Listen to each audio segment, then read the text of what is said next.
DD Kisan మారుతున్న భారతదేశానికి గౌరవం.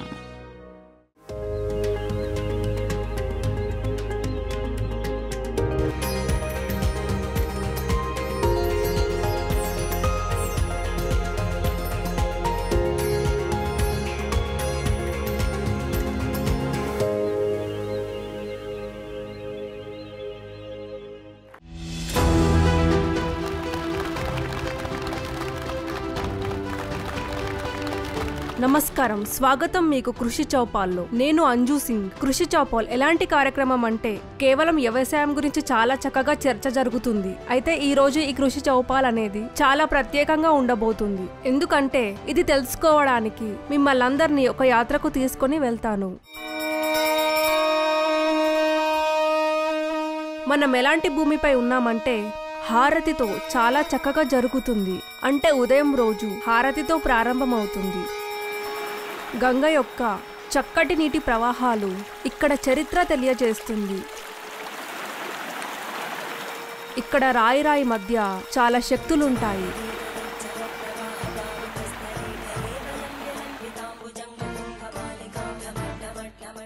ఈ నగరాల రోడ్లు చిన్నగా ఉంటాయి, కానీ ఒక విశాలమైన చరిత్ర అనేది ఉంటుంది. ఇక్కడ ఉండే జనాల హృదయం ఎలా ఉంటుందంటే ఎవరైనా వస్తే ప్రేమతో ఆకట్టుకుంటారు. ఇక్కడ ఘాట్ మరియు నదులు జీవితాల దారిని చూపిస్తాయి. ఒక విధంగా ఎలా అంటే అది జీవిత దర్శక దారి అని చెప్పవచ్చు. మరియు శుద్ధి అవుతుంది మరియు పవిత్రంగా అవుతుంది. ఇక్కడ నగరం ఎలాంటిదంటే దీనిని ఎవరు నిర్మించలేదు, అలాగే ఎవరు సృష్టించలేదు. ఇది ఎప్పటినుంచో ఉంది, అలాగే ఇది శాశ్వతంగా ఉండేది. ఈ నగరం బోలా శంకరుడిది. ఈ నగరం ఏంటంటే వారణాసి. అయితే ఈరోజు మనం కార్యక్రమాన్ని ప్రారంభిద్దాము. అంటే ఈ కృషి చౌపాల్ని పావన్ నగరం బనారస్, కాశీ, వారణాసి. అయితే సరే, ఈరోజు మనం కృషి చౌపాల్ని ప్రారంభిద్దాము. అయితే మనం ముందుకు కొనసాగుదాం. నేను అతిథులను పరిచయం చేస్తాను. దానికన్నా ముందు ఈ రిపోర్ట్ని చూద్దాము. ఈ రిపోర్ట్తో మీరు చాలా విషయాలు తెలుసుకుంటారు.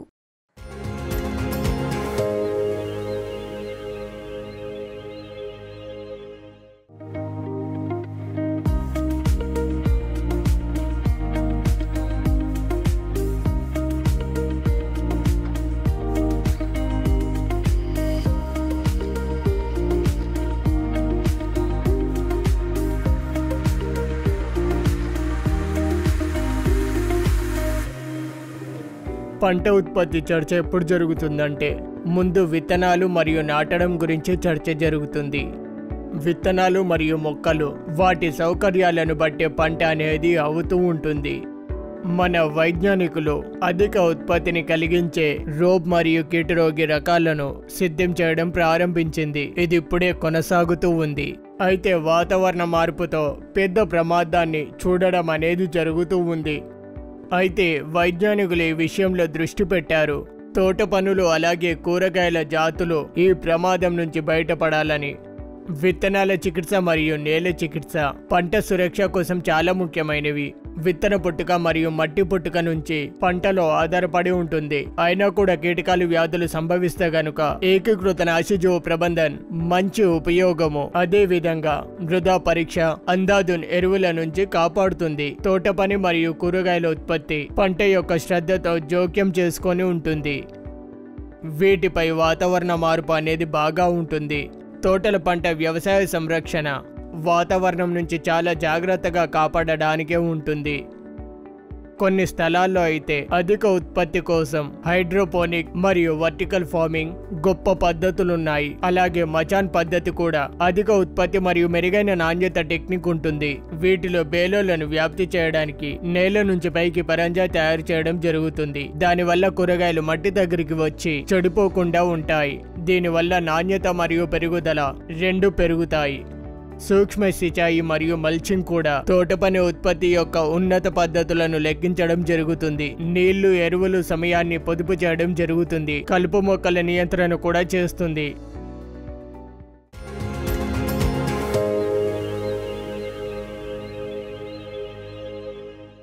అయితే మీరు ఈ రిపోర్ట్ని చూశారు. దీంట్లో తెలియజేయడం జరిగింది, భారతీయ సబ్జీ అనుసంధాన సంస్థాన్ నుంచి ముఖ్యమైన ప్రకటన చేయడం జరుగుతుంది. అలాగే ఇంకా దానితో పాటుగా కృషి వైజ్ఞానికులు రోజంతా ల్యాబ్లో కష్టపడుతున్నారు మరియు ఆ ల్యాబ్ కష్టాన్ని మనం తప్పకుండా చూస్తాము. వాటిని రైతులు ఎదుర్కొంటారు. దేశాన్ని ముందుకు నడిపించడానికి వాళ్ళు కష్టపడతారు. అయితే ఇప్పుడు మనం ప్రారంభిద్దాము. ఒక మంచి ప్యానెల్ ఉంది, వాళ్ళను పరిచయం చేస్తాను. మనతో డాక్టర్ రాజేష్ కుమార్ గారు ఉన్నారు. సార్, ఈ కార్యక్రమంలో మీకు స్వాగతం. అలాగే ఇంకా తోడుగా ఇంకో అతిథి డాక్టర్ నాగేంద్ర రాయ్. సార్, మీకు కూడా ఈ కార్యక్రమంలో స్వాగతం తెలియజేస్తున్నాను. డాక్టర్ డిపి సింగ్, ప్రథమ వైజ్ఞానికుడు, బయోటెక్నాలజీలు. అందరూ అతిథులకు స్వాగతంతో పెద్ద చప్పట్లు. అయితే ఇప్పుడు చక్కటి కాంతితో ప్రారంభము. దీన్ని పోషణ క్రాంతి అనడం జరుగుతుంది. సరే, అయితే ఇప్పుడు మొదటగా మనం ప్రారంభిద్దాము. ఇప్పుడు మీ నుంచే ప్రారంభిస్తాను. ఏ విధంగా అయితే మనం పోషణ సురక్ష ఎల్లప్పుడూ మనం దాని గురించే మాట్లాడుతున్నాము. నేను చెప్తున్నాను, ఈ దేశం కోసం అవకాశం కూడా. ఎందుకంటే మనం కూరగాయల ఉత్పత్తి ప్రాంతంలో పండ్ల ఉత్పత్తిలో మంచి ప్రదర్శన జరుగుతుంది. అయితే దీంట్లో రైతుల సహకారం పెరగాలనేది చాలా ముఖ్యము. వీటితో మనం జోడించి ఉండాలి. వీటి కోసం సంస్థానాలు ఏం చెప్తున్నాయి చూడండి. భారత్ కూరగాయల ఉత్పత్తిలో వేరే స్థానం అనేది ఉంటుంది మరియు వర్తమానంలో 260 వరకు ఎక్కువ మిలియన్ టన్ను కూరగాయల ఉత్పత్తి జరుగుతుంది మరియు 11 కిలోలు 27 బిలియన్ హెక్టార్ మరియు ఉత్పత్తి మరియు 18 టన్ ప్రతి హెక్టార్. అయితే నేనేం చెప్తానంటే, ఈ సంస్థానము 1990లో కూరగాయల ప్రయోజనాన్ని పేరుతో జరిగింది. తర్వాత 1999లో వీటిని చూసి అప్పుడు భారతీయ సబ్జీ అనుసంధాన్ సంస్థాన్ అనే పేరుతో జరిగింది. మన సంస్థాన్ యొక్క కార్యకలాపాలు మొత్తం 3 శాఖలు. ఒకటి క్షత్రియ అనుసంధాన్ కేంద్ర మరియు 2 కృషి విజ్ఞాన్ పేరుతో జరిగింది. ఈ 3 శాఖలు మొత్తం సబ్జీ ఉన్యం విభాగ్ కొత్త రకాలను రూపుదిద్దుతుంది. అంటే ఒక విధంగా ఎక్కువ ఉత్పత్తి, జల్వాయు సహనశీలత, బహురోగరోధిత, అలాగే నిర్యాతముఖి పోషకాలతో ఎక్కువ ఉంటుంది. మన ఈ కూరగాయల ఉత్పత్తి శాఖలు వైజ్ఞానికులు కార్యం చేయడం జరుగుతుంది. అంటే ఒక విధంగా కూరగాయల ఉత్పత్తి ఎక్కువ కావాలి అనేసి, అంటే ఒక విధంగా సురక్షిత పంట కోసం, కార్బనిక్ పంట కోసం మనం నీటిని ఎలా రక్షించాలనే దాని గురించి, అంటే తక్కువ నీళ్ళు ఉంటే అప్పుడు ఏ టెక్నిక్ ఉపయోగించాలని దానికోసం చేస్తారు. ఇంకోటి కూరగాయల సురక్ష. ఇది ముఖ్యమైన శాఖ. మనం కూరగాయలు కీటకాలు వ్యాధులు రాకుండా వాటి కోసం ఏ ఉపాయం చేయాలి. అయితే రైతులకు దగ్గరగా ఖర్చులలో, అంటే రోగాలు మరియు కీటకాల్లో మంచి మేనేజ్మెంట్ అయ్యేటట్టుగా ఉండాలి. దానికోసం బయోపెస్టిసైడ్స్ ఎక్కువ ఫోకస్ అనేది ఉంది. అయితే ఇప్పుడు నేను మాట్లాడాలనుకుంటున్నాను. డాక్టర్ రాయ్, మీ నుంచి తెలుసుకుంటాము. ఒకవేళ మనం కూరగాయల ఉత్పత్తి ప్రాంతాల గురించి మాట్లాడితే గనుక మన ప్రధానమంత్రి కూడా చెప్తాడు కొత్త టెక్నిక్లు ఉపయోగించాలని. కూరగాయల ఉత్పత్తి ప్రాంతంలో ఎలాంటి మంచి టెక్నిక్లు ఉన్నాయి, వేటిని ఉపయోగించాలి, వేటిని ఉపయోగించకూడదు? చూడండి ఎలా ఉందంటే, భారతీయ సబ్జీ అనుసంధాన్ సంస్థాన్ యొక్క సబ్జీ ఉన్నన్ విభాగ్ సమయంలో కూరగాయలపై దృష్టి అనేది ఉంది. అలాగే నేనేం చెప్తానంటే, భారతవర్షలో 70 కూరగాయలు ఉంటాయి. దాంట్లో 60% వరకు కూరగాయలు మనం అనుసంధాన్ చేస్తున్నాము. దాంట్లో ఉన్న 20 ముఖ్యమైన కూరగాయలున్నాయి. టమోటా, వంకాయ, మిర్చి, ఫుల్ గోబీ మరియు ఇంకా లోబియా ఉంది, టర్బూజ్, కర్బూజ్. అదేవిధంగా మనం ప్రతి కూరగాయలతో వ్యవసాయం చేస్తున్నాము. అంటే గల్విసాన్ ఉంది, అలాగే ఇంకా కోయి, బత్వా ఉంది, మరియు ఇంకా స్వార్బీన్ ఉంది, విండ్ బీన్ ఉంది, సోయాబీన్ ఉంది. ఈ కూరగాయల గురించి మనం అన్నీ చేస్తున్నాము. ఇది తెలుసుకొని మీరు సంతోషపడతారు. అంటే భారతీయ సబ్జీ అనుసంధాన్ యొక్క 34 సంవత్సరాలు పూర్తి చేస్తుంది. మరియు ఈ 34 సంవత్సరాల్లో 130 ప్రజాతులు దీంట్లో చేర్చటం జరుగుతుంది. మరియు మన 40% వరకు ప్రజాతులు మన రైతుల వరకు చేరుకున్నాయి. మరియు ఇంకా కొన్ని ప్రజాతులైతే అద్భుతం, ప్రబలమైనవి మన రైతుల వరకు చేరుకున్నాయి. వంకాయ అనేది చాలా సందేశకరం. అలాగే మిర్చి అనేది చాలా కోమలమైనది. అంటే ఒక విధంగా అన్వోల్, మంచి రత్న, మరియు అదేవిధంగా లోబియాలో కంచెన్ ఉంది. అలాగే ఇంకా విధి మరియు బెండకాయలో అయితే చాలా చక్కగా అదేంటంటే పరాక్రమం ఉంది. ఇన్వాలో మీరు చూసినట్టయితే గనుక శ్రేయ ఉంది, అలాగే ఇంకా జ్యోతి ఉంది. అదే విధంగా మన చాలా ప్రజాతులు అవునవును. రైతుల వరకు చేరుకున్నాయి. డాక్టర్ సింగర్ మీ నుంచి తెలుసుకుంటాము బయోటెక్నాలజీలో ఏ విధంగా ఈ ప్రజాతులను తీవ్రంగా ఎలా చేయడం జరుగుతుంది, రెసిడెన్స్ చేయడం జరుగుతుంది. రెసిడెన్స్ అంటే ఒక విధంగా జలవాయు పరివర్తన అవుతుంది. అలాగే కీటకాలు వ్యాధులు కూడా వస్తున్నాయి. అయితే కొన్నిసార్లు రైతులకు పరిహారం అర్థం కాదు. అయితే బయోటెక్నాలజీ దీంట్లో హెల్ప్ఫుల్ ఉందా? ఒకవేళ ఉంటే ఎలా? అయితే బయోటెక్నాలజీ అంటే అందరికీ తెలుసు, రైతులకైతే ఇంకా బాగా తెలుసు. బయోటెక్నాలజీ ఎలాంటి ప్రాంతం అంటే ఈ టెక్నాలజీ అనేది ముందుకు దూసుకుపోతూ ఉంది. అయితే మన రైతులు కూడా బయోటెక్నాలజీ లేదా దీన్ని జయప్రదం అనే పేరుతో అందరూ గుర్తుపడతారు. జలవాయు పరివర్తన అనుసారంగా చాలా సమస్యలున్నాయి మరియు వ్యాధి అనేది ఇంతకుముందు కన్నా చాలా ఎక్కువ సంక్రమిస్తుంది. అవునవును. అయితే అందుకని ఆ రోగాల వ్యాప్తిని తక్కువ చేయడానికి ఇలాంటి రోగరోధి ప్రజాతీయాలని వృద్ధి చేయడం అవసరము. ఆ మాధ్యమంతో రైతులకి ఖర్చు తక్కువ అవుతుంది. రసాయనిక మందులు వేస్తారుగా, ఆ ఖర్చు అనేది తక్కువ అవుతుంది. ఆ మందులతో పర్యావరణ వాతావరణానికి ఎలాంటి హాని కలగదు. అలాగే రైతులకు అధిక లాభం లభిస్తుంది. అలాంటి ప్రజాతులను మనం ముఖ్యంగా టమాటాలో, మిర్చిలో, ఢిల్లీలో ఇలాంటి ప్రజాతులను మనం ఒక విధంగా చెప్పాలంటే వైరస్ మొక్కలు వాటి కోసము, అలాగే బ్యాక్టీరియాతో కూడిన రోగాలు, ఫఫుతో రోగాలు, అలాగే ఫంగస్ వాటి నివారణ కోసం మనం తయారు చేస్తున్నాం. అలాగే దీనితో పాటుగా జలవాయు పరివర్తన పెద్ద సమస్య ఏంటంటే మీరు చూస్తూనే ఉన్నారు, రైతులు చాలా వరకు ఇబ్బందులు పడుతూ ఉన్నారు. అంటే సాధారణంగా అది ఉష్ణోగ్రతలో ఏకై చేస్తే వృద్ధి అవుతుంది, లేకపోతే తక్కువ అవుతుంది.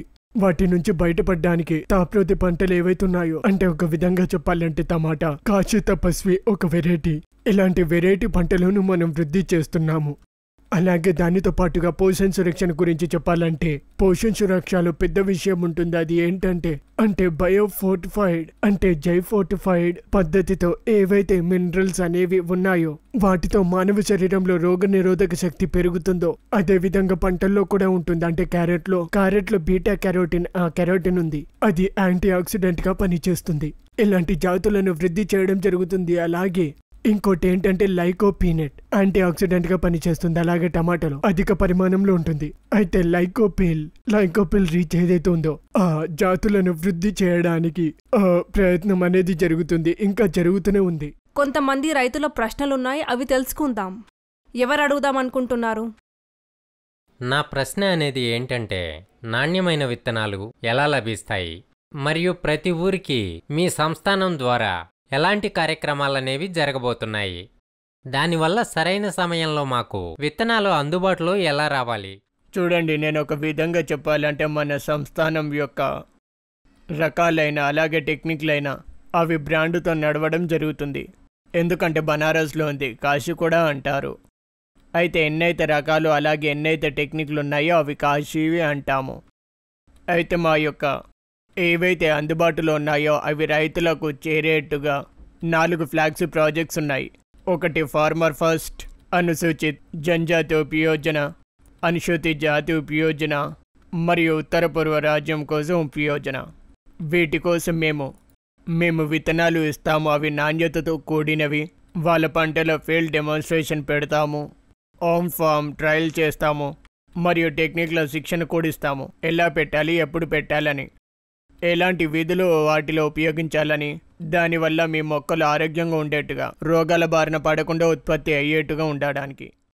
ఇక్కడ రైతులున్నారు, ప్రశ్నలు అడుగుతున్నారు. కానీ మనం టెక్నిక్లు అలాగే ఆవిష్కరణ, బయోటెక్నాలజీ వీటి గురించి మాట్లాడితే గనుక, అలాగే ఐపీఎం గురించి రైతుల వరకు చేరుకుంటే, రైతులు కూరగాయల ఉత్పత్తిలో ఉపయోగిస్తే ఆ వెరైటీస్ ను ఉపయోగించడం, దాని గురించి ఎక్కడ సమస్య వస్తుంది? అయితే ఒక కళ ఉంది, అదేంటంటే లాప్టోలైన్వి. పిఎం కృషి మంత్రి కూడా చెప్తారు, దాంట్లో గ్యాప్ ఉంది. ముఖ్య రూపంతో గ్యాప్ని అంటే అంతరాల్ని చూస్తే గనుక అప్పుడు మనం పరిశోధన చేస్తాము. కానీ ఒక విషయం ఏంటంటే సమాచారం అనేది అంటే టెక్నిక్లు అలాగే రకాలు రైతుల వరకు చేరడం లేదు. అయితే దానికోసమే మన కృషి మంత్రి గారు మునుపటి రోజులోనే వికసిత కృషి సంకల్ప్ అభియాన్ నడిపించారు. ఇది చాలా ఉత్తమమైనదని మనం చెప్పవచ్చు. ఈ కారణంగానే మేము చాలా రైతుల వరకు బనారస్ లో అలాగే ఇర్ద్ జులోలో 60,000కు పైగా రైతులకు తెలియజేయడం జరిగింది. మరియు మా టెక్నిక్లు అలాగే రకాల గురించి తెలియజేయడం జరిగింది. అయితే చాలా రైతులు ఆతృతతో ఉన్నారు మరియు ఫోన్స్ అలాగే సోషల్ మీడియాతో కూడా టెక్నిక్ల సమాచారాలు అలాగే రకాల సమాచారాలు అందుకుంటున్నారు. మేము వాటి కోసం శిక్షణ కూడా ఇస్తాము. అంటే ఒక విధంగా స్వయంగా విత్తనాలు ఉత్పత్తి చేయవచ్చు, సంకర విత్తనాల ఉత్పత్తి కూడా చేయవచ్చు, వైజ్ఞానిక వ్యవసాయం ఎలా చేయాలని. అయితే ఇప్పుడు నేను ఒక చిన్న ఉదాహరణ మీకు తెలియజేస్తాను. రైతులు సంత భూమిపై పెడితే అలాగే ఊటీ మేడిపై వాటిలో చాలా తేడా అవుతుంది. నీళ్లు మిగులుతాయి, కర్పత్వారు తక్కువ అవుతుంది, ఉత్పత్తి ఎక్కువ లభిస్తుంది, మొక్కలు ఆరోగ్యంగా ఉంటాయి. ఇవన్నీ టెక్నిక్ల సమాచారాలు మేము అందజేస్తాము.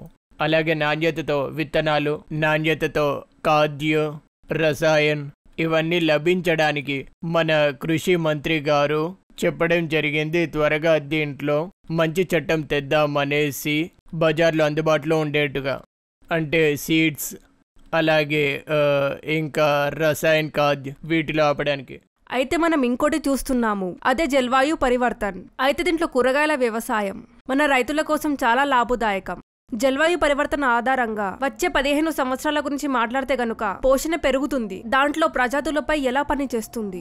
అయితే మీరు మంచి ప్రశ్న అడిగారు. మీరు చూస్తూనే ఉన్నారు, జల్వాయు పరివర్తన సమస్య వస్తూనే ఉంది. ఒక దగ్గర వర్షం పడుతుంది, ఒక దగ్గర పడటం లేదు. ఒక దగ్గర మొత్తం ఎండిపోయినట్టు పడుతుంది, ఒక దగ్గర చల్లగా పడుతుంది. ఈ ప్రభావం మన కూరగాయల ఉత్పత్తి పైన పడుతుంది.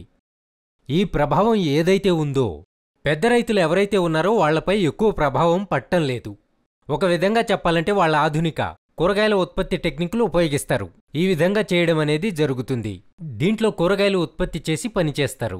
కానీ మన లఘు మరియు సీమ రైతులు ఎవరైతే ఉన్నారో వాళ్లపై ప్రభావం చాలా ఎక్కువ పడుతుంది.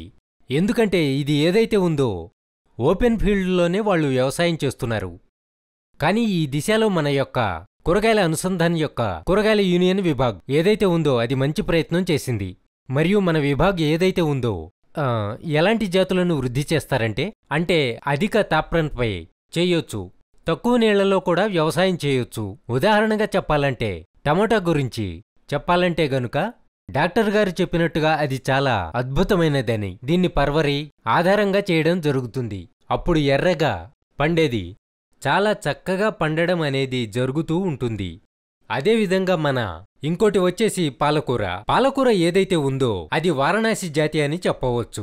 ఈ పాలకూర అనేది మనకు చాలా విధాలుగా అద్భుతమైన ఫలితాలు చూపిస్తుంది. కానీ మన వైజ్ఞానికులు విభాగ్ ద్వారా ఏం చెప్తారంటే కాశీ వారణాసి పాలకూర తీయడం జరుగుతుంది. మూలి యొక్క కూడా ఒక మంచి జాతి అనేది ఉంటుంది, అద్రా. ఎందుకంటే మీరు బారెల్ మాస్ వ్యవసాయం చేయడం జరుగుతుంది. అయితే కల్పిసాల ఏదైతే ఉందో దీంట్లో కూడా ఒక కాశీమను ప్రజాత్ వికసిత్ చేయడం జరిగింది. దీన్ని మీరు 50 డిగ్రీ సెంటీగ్రేడ్ టాప్ 1 పై కూడా దీన్ని విజయవంతంగా రైతులు వ్యవసాయం చేయవచ్చు. రైతుల ప్రశ్నలు తెలుసుకుందాం. ఒక రైతున్నాడు, నదులు ఒండ్రు ప్రాంతాలలో కూరగాయల ఉత్పత్తుల పరిశోధన జరుగుతుందా? ఈ దిశలో కూడా మన భారతీయ సబ్జీ అనుసంధాన్ సంస్థాన్ యొక్క సబ్జీ యూనియన్ విభాగ్ కూడా బాగా పనిచేసింది.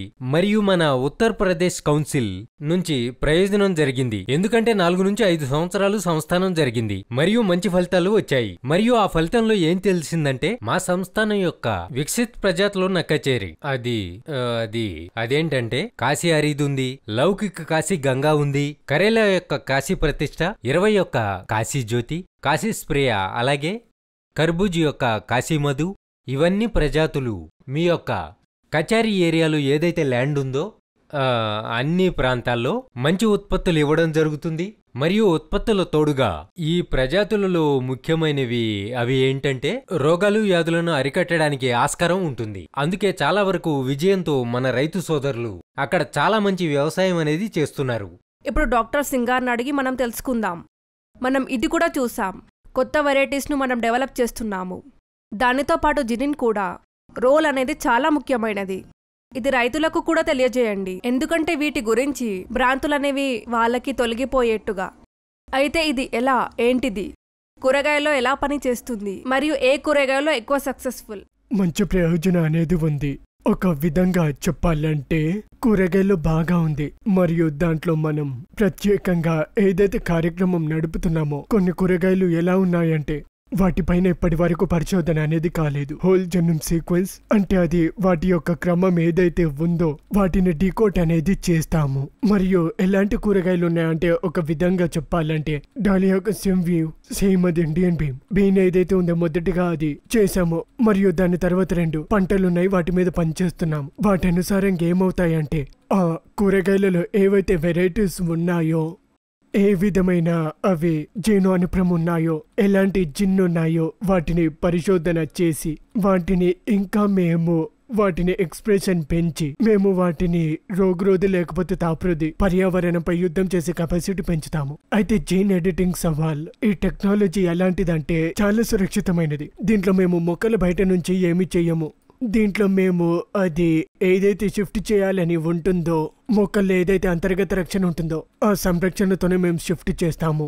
వాటి అనుసారంగానే వాటి తాప్రోధ్ అలాగే లేదా రోగరోధి వీటి గుణాల కెపాసిటీ పెంచుతాము. అలాగే ఇంకొక చిన్న విషయం ఉంది ఏంటంటే ఈ విధమైన ఇంకా కొన్ని అవేవంటే హై అండ్ టెక్నాలజీ అనడం జరుగుతుంది. ఒక విధంగా చెప్పాలంటే మెటబాలమిక్ సర్జనామిక్స్ లో కూడా పనిచేస్తున్నాము, ప్రోటియోమిక్స్ లో కూడా పనిచేస్తున్నాము. వాటి గురించి నేను ఒక చిన్న ఉదాహరణ ఇస్తాను. అదేంటంటే మొక్కల్ని పెట్టినప్పుడు మీ శరీరంలో కూడా ఉష్ణోగ్రత ఎక్కువ ఉందా తక్కువ ఉందా అని తెలుస్తుంది. ఒకవేళ మొక్కల శరీరంలో ఉష్ణోగ్రత ఎక్కువ ఉంటే దానిలో రసాయనిక మార్పు జరుగుతుంది.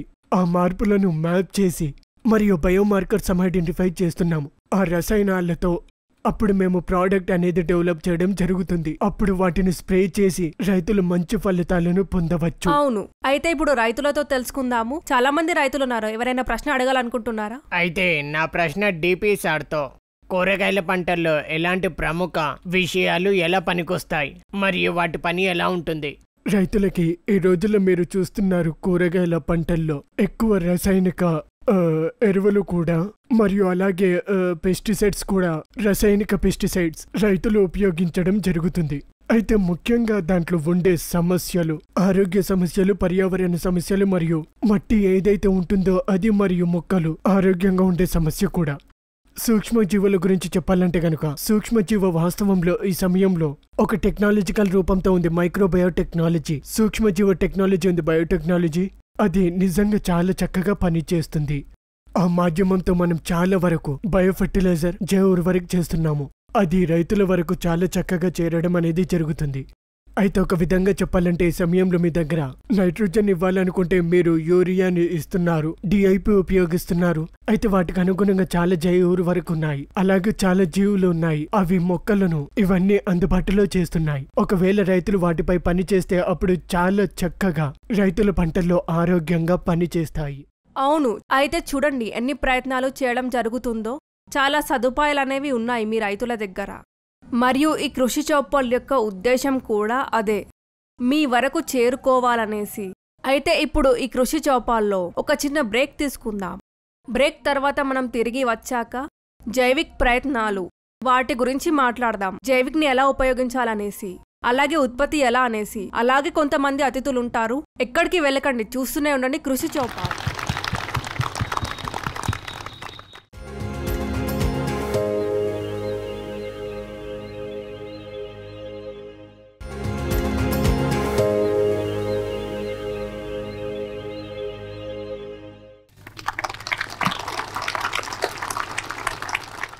బ్రేక్ తర్వాత మీకు స్వాగతం. మీరు చూస్తున్నారు కృషి చౌపాల్. ఈసారి ఈ కృషి చౌపాల్ మీ వరకు చేరుకుంటుంది బనారస్ నగరంలో.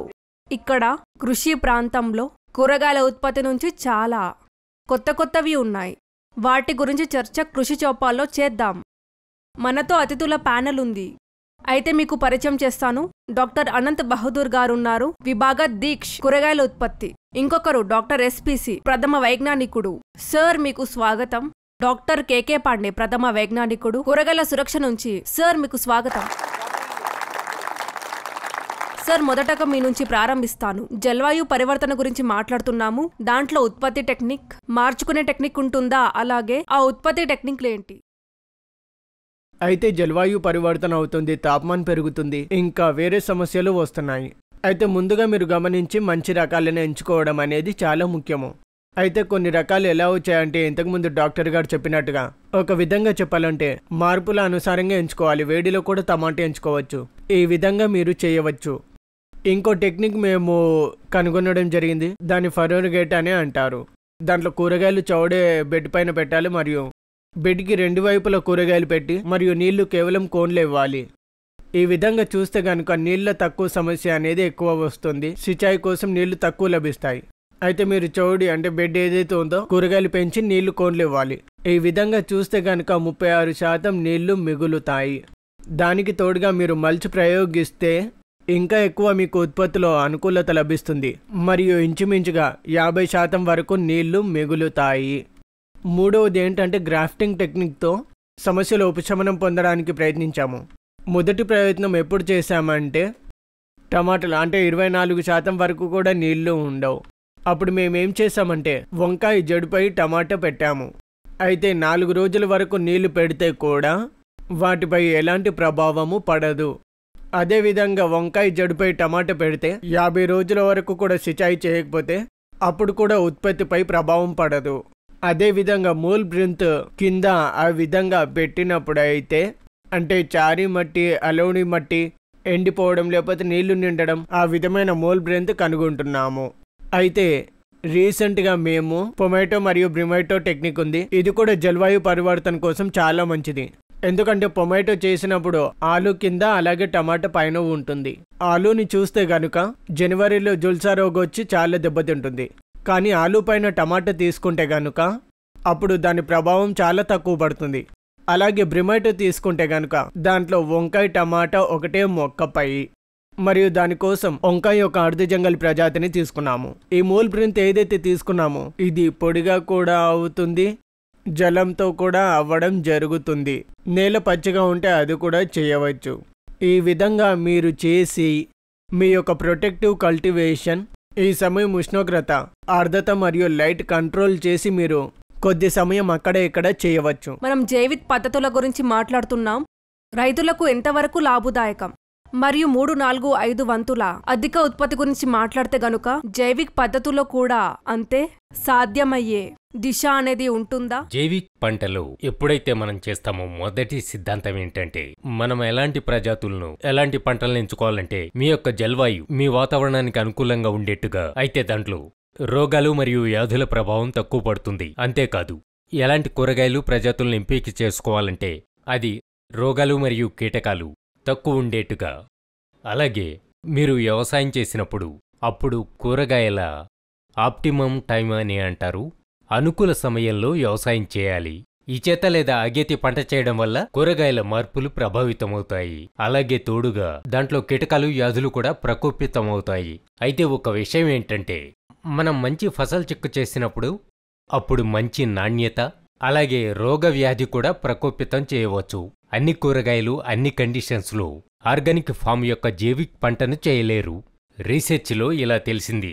జైవిక్ పంట కోసం చాలా కూరగాయలు చాలా అనుకూలం, మంచి రెస్పాన్స్ ఇవ్వడం జరుగుతుంది. అయితే రబీ మోసం గురించి మాట్లాడితే కనుక అది బ్రోకలిన్, ఫూల్గోబీ అలాగే పత్తాగోబీ, రూట్ కూరగాయల్లో జడ్ కూరగాయల్లో మూలి అవ్వడం, అలాగే గాజర్, పత్తితో కూడిన కూరగాయలు, పాలకూర, మేతి అలాగే కసూరి మేతి, జయత్ సమయంలో ఉమ్డాలౌకి అలాగే లోబియా ఇవి మంచి పర్ఫార్మెన్స్ ఇస్తాయి. అదేవిధంగా ఖరీఫ్ మోసం గురించి మనం మాట్లాడితే గనుక బేండి అలాగే లౌకి, లోబియా ఇవన్నీ పంటలు మరియు సాగ్ దాంట్లో చౌలా యొక్క సాగు మంచి ఉత్పత్తి ఇస్తుంది. తోడుగా మనం ఒకటి గుర్తుపెట్టుకోవాలి. గంగతో కూడిన పూర్వోత్తర ప్రదేశ్ గంగా మైదాన ప్రాంతంలో కూరగాయలు ఫసల్ చక్రని స్వీకరిస్తాము. అయితే దాంట్లో బెండకాయ, మటర్ మరియు లోబియా ఇవన్నీ మంచి ఫసల్ చక్ర చాలా అద్భుతమైనవి. మరియు ఒకవేళ ఇవి పోషణ నిర్వహణ చేయాలంటే పోషకతత్వ రూపంలో మన ఎన్నైతే ఆర్గానిక్ ఇన్పుట్స్ ఉన్నాయో, ఆర్గానిక్ ఆదులున్నాయో వాటిని ఏకీకృత చేసి ఇవ్వాలి. అంటే ఒక విధంగా వెండి దగ్గరలో పంట తీసుకుంటారు జైవిక వ్యవసాయంలో, అప్పుడు 10 నుండి 15 టన్నులు, గోబర్ కాదులు 3 నుండి 4 టన్నులు, వర్మీ కంపోజ్డ్ 1 టన్, నీమ్ యొక్క గలి ప్రయోగం ప్రత్యేక రూపంలో చేయాలి. తోడుగా మన సంస్థానం ద్వారా అభివృద్ధి అయిన ట్రైకోడెర్మా ఎక్టినోకార్డ్ మరియు CRB7ని మీరు ఉపయోగించండి. ఇంచుమించుగా 100 నుండి 150 క్వింటాల్ ప్రతి హెక్టార్ ఉత్పత్తి కెపాసిటీ అనేది పొందవచ్చు. కూరగాయల ఉత్పత్తి గురించి మాట్లాడితే గనుక దాంట్లో IPM ఎలా ఉంటుంది, అలాగే ఎలా ఉపయోగించడం జరుగుతుంది? IPM యొక్క ఏకీకృత నాసిజీవ ప్రబంధన అని అంటారు. ఈ టెక్నిక్లో కొన్ని బిలౌలని చేర్చడం జరుగుతుంది. అయితే భౌతిక ఉంది, రసాయనికం ఉంది, ఇంకా జైవిక ఉంది, అలాగే ఔరబిక్ రకాలు ఉన్నాయి. ఇవన్నీ ఉన్నాయి. అలాగే ఇంకా ఏంటంటే ఇంకా కొన్ని రకాల వేరే కూరగాయలు ఉన్నాయి, అంటే క్రాప్లో యూజ్ చేయవచ్చు. నా ఉద్దేశం ఏంటంటే వీటన్నిటిని కలిపి మీరు కూరగాయల వ్యవసాయంలో చేస్తే కనుక అప్పుడు మీకు రసాయనాలు తప్పకుండా అవసరం అనేవి రావు, మరియు రోగాలు కీటకాలు సరైన నిర్ధారణ అవుతుంది. ఎప్పుడైతే IPMని అనుసరిస్తారో అప్పుడు ఇది దృష్టిలో పెట్టుకోవాలి. రైతులు ఏదైతే కూరగాయల రోగాలు మరియు కీటకాల కోసం IPM టెక్నిక్ వైజ్ఞానికుల ద్వారా గుర్తు తెచ్చుకోవచ్చు. వాటిని పంట ప్రారంభించే సమయం నుంచి, బువాయి చేసే సమయం నుంచి లేదా జుతాయి చేసే సమయం నుంచి ప్రారంభించాలి. దానివల్ల ఎలా కావాలంటే ఈ IPM టెక్నిక్ ద్వారా చేసినప్పుడు మన కూరగాయలు పెట్టగానే దాంట్లో చాలా చక్కగా రోగాలు మరియు కీటకాలు రాకుండా ఉండాలి, మరియు ఎలాంటి మందులు రసాయనాలు ఉపయోగించకుండా. రండి రైతులతో తెలుసుకుందాం. కూరగాయల్లో సర్గ్రాఫ్టింగ్ టెక్నిక్ల ద్వారా శిక్షణ ఎక్కడ పొందాలి మరియు రైతులు ఎలా లాభం పొందాలి? నిజంగా చాలా మంచి ప్రశ్న అడిగారు. ఇప్పుడు రైతులు మెల్లమెల్లగా గ్రాఫ్టింగ్ టెక్నిక్ని చక్కగా ఉపయోగిస్తున్నారు. దానికోసం ఉత్తరప్రదేశ్ గవర్నమెంట్ డబ్బులు ఇవ్వడం జరుగుతుంది. రైతులను ట్రైన్ చేయాలని, రైతులు స్వయంగా డ్రాఫ్టింగ్ చేసి అప్పుడు పంటను పెంచొచ్చని. దానికోసం రెగ్యులర్ ట్రైనింగ్ అనేది ఉంటుంది. అంటే జూన్ నుంచి నవంబర్ వరకు ట్రైనింగ్ ఇస్తాము. 3 రోజుల ట్రైనింగ్ అవుతుంది. దీంట్లో మీ పేరు రాయించుకోవచ్చు. ఆ 3 రోజుల్లో మీ యొక్క డ్రాఫ్టింగ్ టెక్నిక్ అంతా పంటలో ఎలా అనేసి తెలియజేయడం జరుగుతుంది. వాటి నుంచి ఎలాంటి లాభాలని, ఎందుకంటే అనేక రోగాల నుంచి ఎలా బయటపడాలని. అయితే ఒక విధంగా ఈ రైతులు జైవిక్ పంటలో ఎలా షిఫ్ట్ అవ్వాలి? ఎవరైతే జైవిక్ పంట చేయాలనుకుంటున్నారో ఆ పంటలో జైవిక్ పంట ప్రారంభించే ముందు ప్రారంభ 2-3 సంవత్సరాల్లో మార్పు యొక్క కన్వర్షన్ పీరియడ్ అనడం జరుగుతుంది. అమానీకృత జైవిక్ పంటలో 2-3 సంవత్సరాల ప్రారంభం ముందు వాటి యొక్క జైవిక్ పంట మొత్తం విధులను ఎంచుకోవాలి. అంటే క్రాప్ రొటేషన్, మరియు క్రాప్ రొటేషన్ దగ్గర ఒక దల్హనీ పంట తప్పకుండా ఇంక్లూడ్ చేయాలి. దాని లోపల దానితో పాటు దాంట్లో మీరు మొత్తం ఏదైతే ఆదాయాలున్నాయో వాటిని ఉపయోగించి పంట ఉత్పత్తి చేయాలి. 3 సంవత్సరాల తర్వాత మొత్తం సరిగ్గా ఉంటే అప్పుడు జైవిక్ ప్రమాణీకరణ సంస్థ యొక్క ఈ యొక్క ఏదైతే పద్ధతి ఉందో ఆ పద్ధతి జైవిక్ ప్రమాణీకరణ సర్టిఫికెట్ లభిస్తుంది. అప్పుడు దాని ద్వారా ఏదైతే ఉత్పత్తి జరుగుతుందో దాన్ని మీరు జైవిక్ ఇండియా ఆర్గానిక్లో లోగో పెట్టి వెబ్సైట్ చేయవచ్చు. మనం ఇది కూడా తెలుసుకుందాం, వృధా ఎంత ముఖ్యమో పంట గురించి. మరియు అదొక పోషణ ఇంజన్.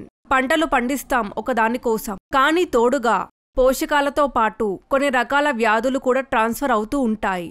అయితే మట్టి నుండి కూడా కొన్ని వ్యాధులు అనేవి, వాటిని ఎలా చికిత్స చేయాలి, అలాగే వాటిని ఎలా నివారించాలి? అయితే ఒక విధంగా చెప్పాలంటే మట్టిలో లాభదాయకం మరియు హానికారక 2 రకాల ఫంఫూద్ మరియు బ్యాక్టీరియాలు ఉంటాయి. అయితే ఇప్పుడు దీంట్లో ఏదైతే కూరగాయల గురించి మాట్లాడితే గనుక చాలా వ్యాధులు ఉన్నాయి. ఒక విధంగా అగ్రిగలన్ దాన్ని డంపింగ్ ఆఫ్ చేస్తారు. ఉక్టా కావడం, జడ్ సడన్, తనా సడన్, ఫల్ సడన్ లేదా ఫోమా జున్సా, అలాగే ఇంకా డివాని వ్యాధులు, బ్యాక్టీరియల్ బ్లైగో నర్సరీలో వస్తుంది. ఇవన్నీ వ్యాధులు మట్టితో వస్తాయి మరియు మట్టిలోని ఫంఫూద్ మరియు బ్యాక్టీరియాలు జీవించుంటాయి. కానీ ఇంకోటి ఏంటంటే ఒక మంచి అద్భుతమైన వరం ఉంటుంది మట్టిలో. ఒక విధంగా ఉపయోగమైన ఫంఫూదర్ బ్యాక్టీరియా ఉంటుంది. వాటిని తీసి మనము ప్రయోగశాలలో గుణకారం చేసి మల్టిప్లై చేసి అందరికీ రైతులకు ఇవ్వడం జరుగుతుంది. దాంట్లో చాలా వరకు ప్రచలిత మరియు ప్రపంచంలో చాలా ముఖ్యమైన ఉపయోగకరమైనది ఒకటి ట్రైకోడర్మా ఉంది. అర్జియానా వెరైటీ ఉంది. ఇవన్నీ ఏవైతే ట్రైకోడర్మాలు ఉన్నాయో మట్టిలోనే ఉంటాయి, మట్టిలోనే తినడం జరుగుతుంది. వీటి యొక్క ఉపయోగకరం ఏంటంటే వాటిని మీరు కూరగాయల్లో లేదా నర్సరీలో వ్యాధులు వచ్చినా లేదా ఇంకా ముఖ్య పంటలో వ్యాధులు వస్తే గనుక ఎన్నైతే వ్యాధులు వస్తాయో అప్పుడు మట్టిలో ప్రయోగించడం జరుగుతుంది లేదా విత్తన శుద్ధి జరుగుతుంది. అయితే మట్టిలో ఉపయోగించే ముందు మనము ఒకటి దృష్టిలో ఉంచుకోవాలి. గొప్పాయి అబ్బాయి యొక్క కొన్ని రోజుల ముందే మట్టిలో కలపాలి. గోపాయి సమయం లేదా బువాయి సమయంలో విత్తన శుద్ధి జరగాలి. కానీ విత్తన శుద్ధి అప్పుడు మనం ఇది దృష్టిలో పెట్టుకోవాలి. బజార్లో లభించే ఎర్రది లేదా హరి రంగు ప్రైమింగ్ తో అయ్యే విత్తనాలను ఉపయోగించవద్దు. అలాగే రసాయనాల మందుతో పరిశోధించే విత్తనాల యొక్క ప్రయోగం ఏదైతే ఉంటుందో ట్రైకోడర్మా విత్తన శుద్ధి సమయంలో చేయవద్దు. ఇంకోటి జాగ్రత్త అవసరం ఉంటుంది ఏంటంటే ట్రైకోడర్మా మట్టిలో వేయాలి. అయితే ఇది గుర్తు పెట్టుకోవాలి, మట్టిలో అధికంగా జీవాంశ మాత్రలు ఉంటే కార్బనిక్ పదార్థంలోనైనా లేదా రంచ రూపంలోనైనా లేదా ఏదైనా ఫార్మ్లో మట్టిలో ఎక్కువ బహుగుణం ఉండాలి. అలాగే ఇంకోటి ఏంటంటే ట్రైకోడర్మాతో ఇంకా మా దగ్గర ఇలాంటి పెంటాగనిస్ట్ ఉంది. అలాగే ఇంకోటి ఏంటంటే అలాగే బైసెలాడ్ సర్క్యులిస్ట్, అలాగే కీటకాలని కొట్టడానికి మా దగ్గర పైసలం ఐసిగ్, డువేరియా, అలాగే ఇంకా మెగ్నీషియం ఉంది. ఇవన్నీ మట్టిలో ఉంటాయి. వీటిని తీసి చక్కగా కీటకాలపై ఉపయోగించడం అనేది జరుగుతుంది. మట్టిలో సూత్రక్రిమి ఉంది కూరగాయల్లోనైనా, అలాగే ఇంకా బెండకాయ పెట్టినా దాంట్లో శుక్రక్రిమి ఒక పెద్ద సమస్య వస్తుంది, దాంట్లో కార్డియో అవుతుంది. దాంట్లో కోసం కూడా అది ట్రైకోడర్మా యొక్క స్పీసీస్ ఉంది, లేదా మా సిఆర్బి నుంచి బైసెలార్ సర్క్యులర్ స్పీసీస్ లేదా పైజలమైసిస్ లేదా ఆర్థోపట్రైస్, ఇవన్నీ బయో ఏజెంట్స్ కి మీరు మట్టిలో ఉపయోగిస్తే గనుక సూత్రక్రిమిని సంహరించడానికి ఇది చాలా సులభం. రైతుల ప్రశ్నలు కూడా తెలుసుకుందాం. సార్, నా ప్రశ్న ఏంటంటే ఈ రోజుల్లో సర్కార్ ప్రాకృతిక పంటపై దృష్టి పెట్టింది. అయితే కూరగాయల్లో ఏ విధంగా ప్రాకృతిక పంట చేయొచ్చు, ఎలా సాధ్యమవుతుంది? అయితే ఒక విధంగా చెప్పాలంటే ఈ కూరగాయల్లో కూడా, అంటే రబీ కూరగాయల్లో చూస్తే గనుక పాలక్ మేతితో పాటు మూలితో మటర్ పెడితే అప్పుడు లాభం రైతులకు లభిస్తుంది. ఒకటే పొలంలో స్టిఫ్గా పెట్టి లాభం పొందవచ్చు. అలాగే కూరగాయల్లో మల్చికతో చాలా మంచి లాభం జరుగుతుంది మరియు రెస్పాన్స్ కనిపిస్తుంది. అయితే ప్రాకృతిక పంట మనం చేయవచ్చు. ప్రాకృతిక పంట మన పూర్వీకుల నుంచి వస్తుంది. దాన్ని పెంచడానికి సర్కార్ ద్వారా స్కీమ్ లాంచ్ చేయడం జరిగింది, పరంపర కృషి వికాస్ యోజన. వీటిని ఉపయోగించి రైతులు ప్రాకృతిక పంటను పెంచుకోవచ్చు. అలాగే ఇంకో మంచి విషయం ఏంటంటే రసాయనిక ప్రయోగం కాదు. అయితే మీకు పండ్లు కూరగాయల్లో రసాయనాలు కావు, వాటిపై అంత ప్రభావము పడదు. అలాగే మట్టి యొక్క నాణ్యత కూడా చాలా బాగా పెరుగుతుంది. దాంట్లో సూక్ష్మజీవుల సంఖ్య అనేది పెరుగుతుంది. అంటే ముందు ముందు ఉపయోగమైన సూక్ష్మజీవాలు అవి సహాయం చేయడంలో ఉపయోగపడతాయి. అయితే ఈ కృషి చౌపాల్లో ఇంకొక బ్రేక్ తీసుకుందాం. బ్రేక్ తర్వాత తిరిగి వచ్చాక ఉత్పత్తి తర్వాత ఇంకో దాని గురించి మనం చర్చిద్దాము.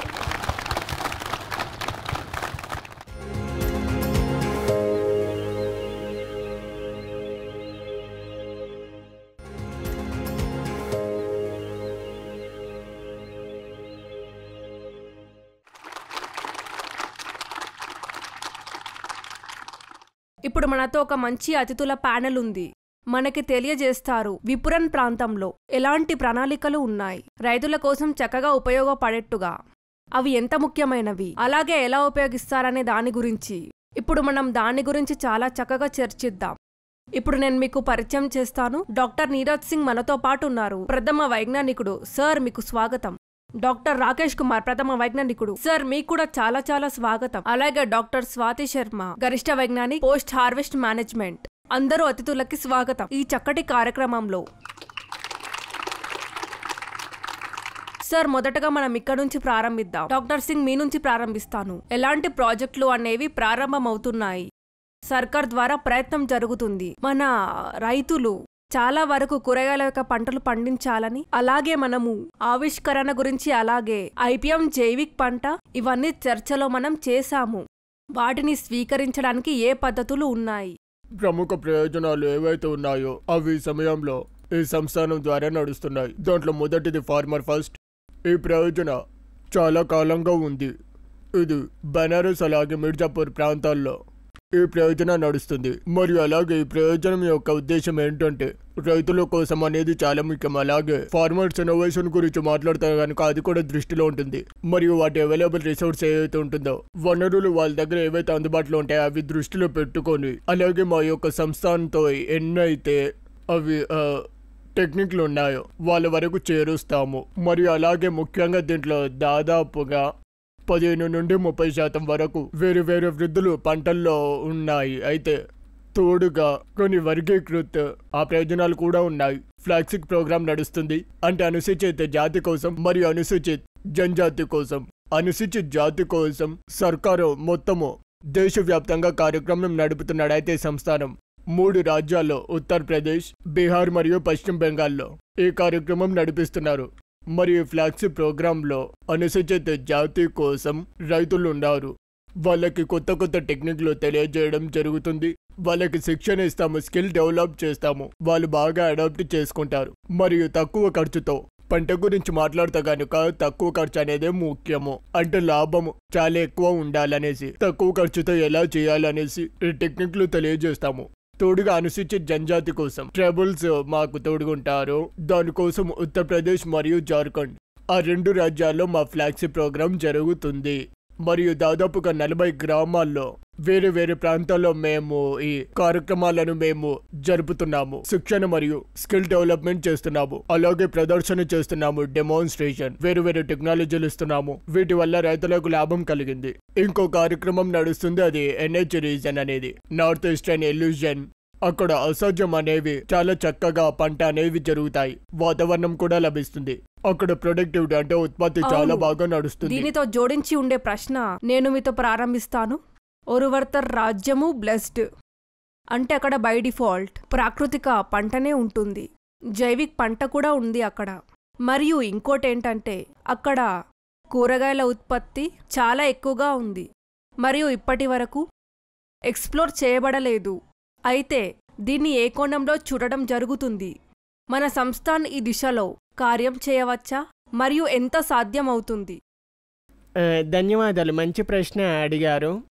పూర్వ రాజ్యాల గురించి మాట్లాడితే గనక అస్సాంని ఇంక్లూడ్ చేస్తే గనుక 7 సిస్టర్ ఉన్నాయి, అంటే తాజ్ రాజ్యము. అలాగే ఇంకో విధంగా చెప్పాలంటే హార్టికల్చర్ అనేసి ఏవైతే బాగ్వానీ పంటలు ఉన్నాయో ఆ అన్ని రాజ్యాల్లో మనము సిక్కింని చూస్తే గనుక బై డిఫాల్ట్తో అఫీషియల్గా చూస్తే గనుక ఆర్గానిక్ స్టేట్ రూపంలో డిక్లేర్ కూడా. అలాగే తోడుగా నేషనల్ అవరేజ్తో చూస్తే గనుక ఫర్టిలైజర్ మరియు పెస్టిసైడ్ అప్లికేషన్ యొక్క ఆ రాజ్యాల్లో చెప్పాలంటే చాలా తక్కువ మాత్రలో పెస్టిసైడ్ వాటి గురించి ప్రయోగం అవుతుంది. కానీ ఒక విధంగా ఏమవుతుందంటే అక్కడుండే రాజ్యాల్లో, ఎందుకంటే అక్కడ నాకు సర్వీస్ చేసే అవకాశము వచ్చినప్పుడు అప్పుడు నేను అక్కడ చూసాను, అక్కడ ఏ దానికైనా సరే నేచురల్ కాన్స్టెంట్ ఉంది, అదైతే ఉంది. అది కాకుండా తక్కువ అక్కడ ఏమున్నాయంటే నాణ్యతతో కూడిన విత్తనాలు. అవును, అయితే నాణ్యతతో కూడిన కూరగాయల విత్తనాల అనుకూలత ఏదైతే ఉంటుందో ఆ కారణంగా అయితే నేషనల్ యావరేజ్ ప్రొడక్టివిటీ మనము 18 వరకు 5 టన్ ప్రతి హెక్టార్తో తీసుకుంటాము. కానీ అక్కడ రాజ్యాల్లో అంటే పూర్వ రాజ్యాల్లో అయితే 5 నుండి 6 మాక్సిమం 8 టన్ ప్రతి హెక్టార్ ఉత్పత్తి అవుతుంది. దాని వలన అక్కడ విత్తన ఉత్పత్తి అయినప్పుడు మళ్ళీ తర్వాత చాలా యూజ్ చేయడము, ఆ దిశలో భారతీయ సబ్సిడీ అనుసంధాన్ ఒక మంచి నిర్ణయం తీసుకుంది. ముందు నుంచి 5 నుండి 6 సంవత్సరాల నుంచి మేము వాళ్ళకి ట్రైనింగ్ ఇస్తున్నాము, ఫ్రంట్ లైన్ డెమాన్స్ట్రేషన్. మరియు ఒక విధంగా అక్కడ ఒక ఆర్గనైజేషన్ ఉంది, అంటే సెంట్రల్ అగ్రికల్చర్ యూనివర్సిటీ ICR విభిన్న సెంటర్స్ ఉన్నాయి. ఆత్మ సెంటర్ ఉంది, కేబ్ ఎథియోస్. ఈ మాధ్యమాలతో వాళ్ళని మేము అలైన్ చేసి మరియు లోకల్ భాషలోనే మేము మా సైంటిఫిక్ యొక్క భాషలో అక్కడ వరకు చేరుస్తున్నాం. డాక్టర్ స్వాతి గారు, నేను మీ నుంచి ప్రారంభిస్తాను. ఉత్పత్తి గురించి మాట్లాడితే గనుక చాలా వరకు పంటల ఉత్పత్తి పెరగడం అనేది అవ్వడం లేదు. మన రైతులకు పెంచడం తెలుసు, ఎక్కువ పెంచడం తెలుసు, కానీ ఇంకొక బిందు ఉంది, దానిపై బహుశా మనం అంత పని చేయడం లేదు. అదే పోస్ట్ హార్వెస్ట్ మేనేజ్మెంట్. అంటే తుడైటయుప్రాన్ అంటే వేస్టేజ్ ఏదైతే ఉందో అది ఎక్కువ ఉంటుంది. నాకు తెలిసి 25 నుండి 25% వరకు వేస్టేజ్ అవుతుంది. దీన్ని ఎలా ఆపడం జరుగుతుంది?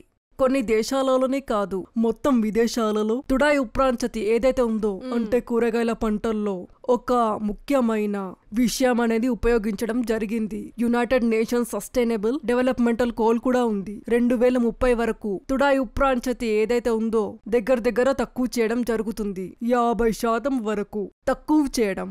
చూడండి, ఉత్పత్తి ఎక్కువ అవ్వడం జరుగుతుంది. ఉత్పత్తి ఎక్కువ అవుతుంది, కానీ మనం కాపాడలేకపోతున్నాం. రైతుల కష్టం వృధా అవుతుంది. ఇంకో కారణం ఉంది, ఏంటంటే కూరగాయల్లో పండ్లు ఎప్పుడైతే మనం తెంచుతామో అంటే మొక్కల నుంచి వేరైపోయినప్పుడు అప్పుడే సజీవంగా అవుతాయి. నాశనం ఎప్పుడెక్కువ అవుతుందంటే తేమ ఎక్కువగా జరిగినప్పుడు దాని ఆకృతి అనేది మారిపోతుంది. మరియు రోగాలతో వాటి కెపాసిటీ అనేది తక్కువ అవుతుంది, ఎందుకంటే వాటి ఆకృతి మెల్లమెల్లగా తగ్గిపోతుంటుంది. రోగాలతో వాటి సహనం అనేది తక్కువైపోతూ ఉంటుంది.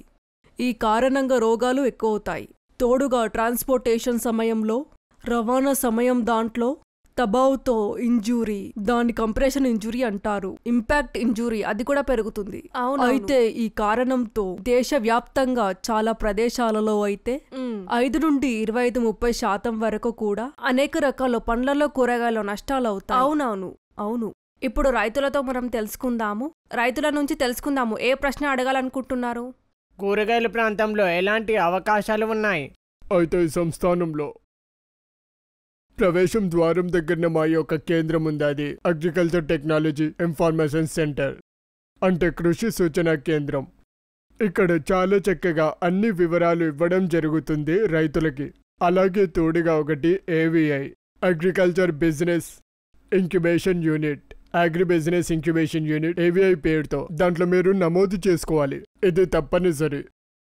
అయితే మనం ఉద్యమి గురించి మాట్లాడితే గనుక అన్ని ఫ్యాక్టర్స్ దాంట్లో ఉంటాయి. వేరే వేరే కూరగాయలు చూస్తే గనుక అప్పుడు వాటిల్లో ఒక విధంగా ఉద్యమదారులు ఉంటాయి. జైవిక పంటలు వెళ్ళొచ్చు, నర్సరీ మేనేజ్మెంట్లో వెళ్ళొచ్చు, ప్రొటెక్టెడ్ కల్టివేషన్లో మీరు వెళ్ళొచ్చు, హై వాల్యూ క్రాప్ లో వెళ్ళొచ్చు, ప్రాసెసింగ్ చాలా ఉన్నాయి. అగ్రి ఎంటర్ప్రెన్యూర్ గురించి మాట్లాడుతున్నాం. అలాగే ఇక్కడ ఉండే సైంటిస్టులు మీకు ప్రాపర్ గా గైడ్ చేయడం జరుగుతుంది. అలాగే మెంటర్ ట్రీట్ చేయడం, దాని తర్వాత మీకు అన్ని ప్రశ్నలకి సమాధానాలు లభిస్తాయి. అలాగే శిక్షణ అనేది లభిస్తుంది. ఇంకో ప్రశ్న ఉంది డాక్టర్ రాజేష్ గారు. సార్, మీ నుంచి అల్ప కూరగాయలు ఏవైతే ఉన్నాయో వీటి గురించి తెలియజేయండి. ఏమవుతుంది మరియు ఎలాంటి లాభదాయకం?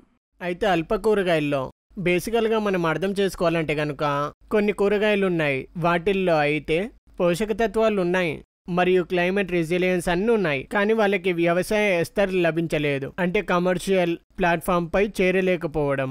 అయితే ఈ రోజు డేట్ లో మనకు ఒక మోనో క్రాపింగ్ అంటే మోనోకల్చర్ లో మనము ప్రత్యేకంగా అందుబాటులో ఉండే కూరగాయల్లో చేస్తే గనుక నేను ఒక ఉదాహరణ ఇవ్వాలనుకుంటున్నాను.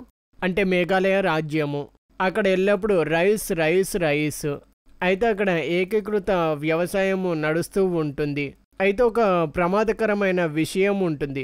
ఒకవేళ ఏవైనా కీటకాలు వచ్చినా అలాగే ఏవైనా వ్యాధులు వచ్చినా కూడా మొత్తం పంట దెబ్బతింటుంది. ఆ సమయంలో ఎంపిక ఏముంటుందంటే, అయితే ఖచ్చితంగా ఒక ముఖ్యమైన విషయం ఏంటంటే వైవిధ్యం అనేది పంటల్లో తీసుకొని రావాలి.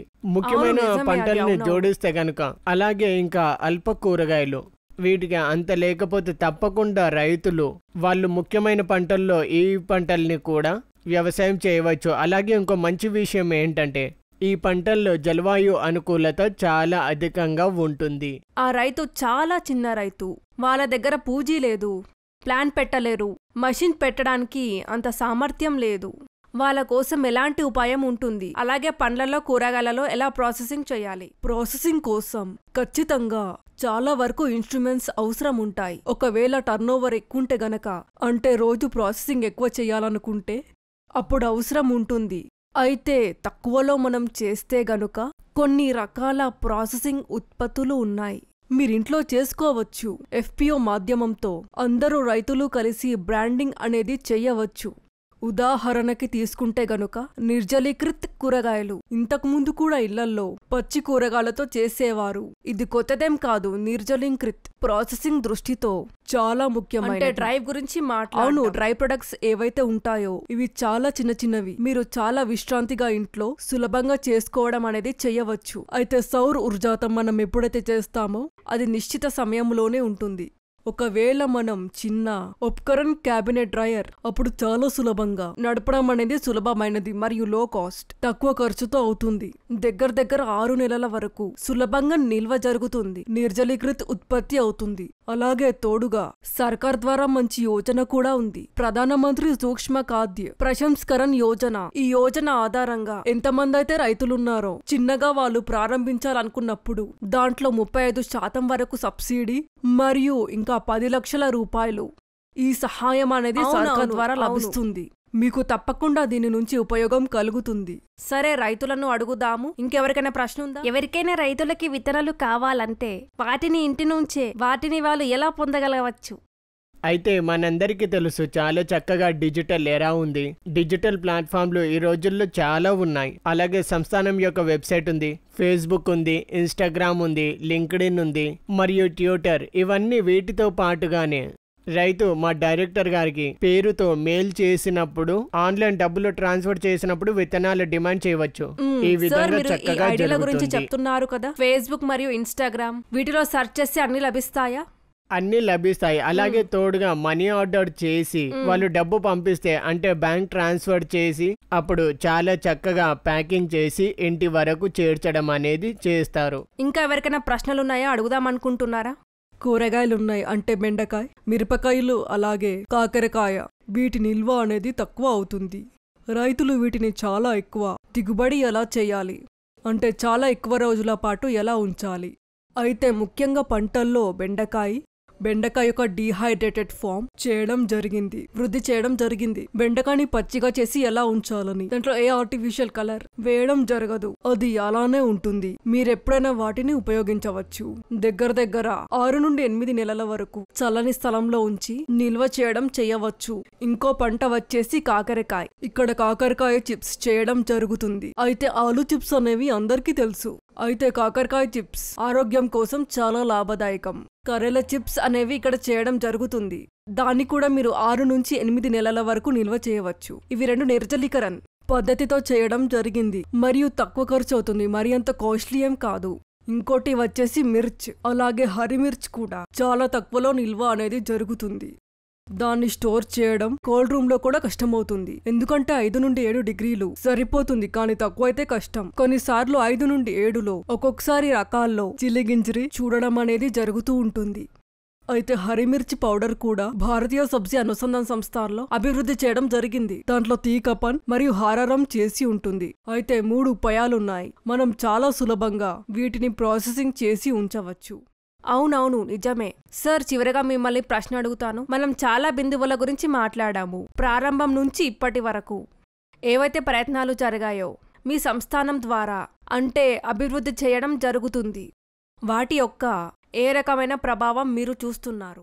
అయితే మీరు చూస్తే గనక ముందు నుంచి సంస్థానం సిద్ధమైనప్పటి నుంచి అయితే మేము దాదాపుగా 16 పంటల్లో 47 కొత్త రకాలను వృద్ధి చేయడం జరిగింది. సంస్థానం ద్వారా వాటిని 98 టెక్నాలజీస్ అవి ఏవైతే ఉన్నాయో అవి కమర్షియలైజ్ చేయడం జరిగింది, లైసెన్సింగ్ చేయడం జరిగింది. దీనితో పాటుగా ఇంకోటి చెప్పాలంటే మా దగ్గర ప్రముఖ రకాల్లో ఇంపాక్ట్ ఎలా ఉంటుంది అనేది కూడా ముఖ్యం. ఎందుకంటే దేశంలో టెక్నాలజీ ఇస్తున్నాము, రైతులు తీసుకుంటున్నారు, వాటి వల్ల ఏం ఆర్థిక లాభం ఉందనేసి అది ముఖ్యమైనది. Communication channel. అయితే ఇంకోటి నేను ఇక్కడ ఉన్న వాళ్ళందరికీ చెప్పాలనుకుంటున్నాను ఏంటంటే కొన్ని రకాలు ఉన్నాయి. అయితే ఒకటి టమాటోలో అమన్ ఉంది, అలాగే లోబియాల కంచెన్ ఉంది. అయితే ఇలా 7-8 పంటల గురించి మాట్లాడితే గనుక ఒక అధ్యయనంలో తెలిసిందేంటంటే అంటే మునుపటి రోజుల్లో అయితే ఇవి ఇంచుమించుగా 4 లక్షల హెక్టేర్ ఏరియాలో పెట్టడం జరిగింది. మరియు దీంతో దగ్గర మొత్తం 395 కోట్లు ఆర్థిక లాభమైంది. అయితే మనం వీటిని అంటే సాలానా అప్పుడు దగ్గరగా 1 లాఖ్ హెక్టేర్ బాగా జరగడం జరుగుతుంది. మరియు దీని వల్ల మొత్తం 40 కోట్ల వరకు ఆర్థిక లాభం రైతులకు అవుతుంది. అందరి అతిథులకు ధన్యవాదాలు. మీరు ఈ కార్యక్రమంలో అందరి రైతుల ప్రశ్నలకు సమాధానాలు అందించారు. చాలా చక్కగా మీరు అన్ని విషయాలు వివరించారు. మా రైతులకు చాలా చక్కగా తెలియజేసినందుకు ధన్యవాదములు. సరే, అయితే ఇప్పుడు ఈ పావన్ నగరం నుంచి సెలవు తీసుకుంటాము. కానీ మీరు జోడించి ఉండండి దూరదర్శన్ రైతులతో. ఇంకో చౌపాల్లో మనం మళ్ళీ కలుద్దాము. రైతుల ప్రశ్నల కోసం ఈ కృషి చౌపాల్ ఎల్లప్పుడూ అందుబాటులో ఉంటుంది. నమస్కారం.